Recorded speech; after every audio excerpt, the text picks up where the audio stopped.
There is a war happening in the Caribbean, but it's not being fought with bombs or soldiers. It's being fought with hashtags, headlines, and hypnotism. The battleground is your mind, and the prize is your silence.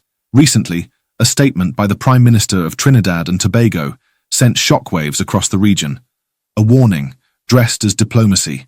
Caribbean countries, be careful how you speak about the United States, or suffer the same fate as Antigua and Dominica, whose visa privileges were recently revoked. Let us stop here. Let us name what this really is. This is not diplomacy. This is submission disguised as strategy. This is a regional leader asking us to self-censor to avoid punishment from a foreign power.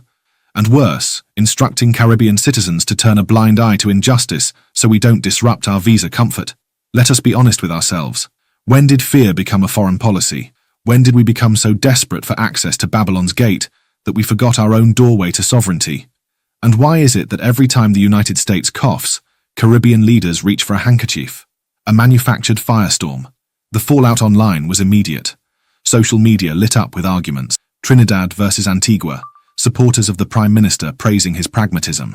Antiguans defending their national dignity. Regional unity fracturing in real time over a warning not to upset America. But something deeper is happening beneath the surface, and we must say it out loud. This debate is being manipulated. Heavily, strategically, intentionally. You are not just arguing with fellow West Indians.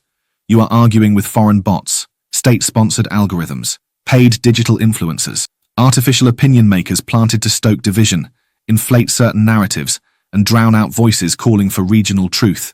You think you're defending your country's leader.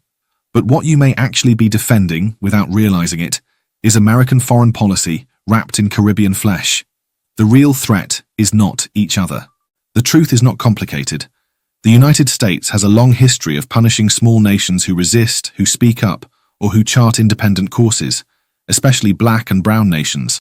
It has used visa denials, trade restrictions, and financial blockades as weapons of compliance.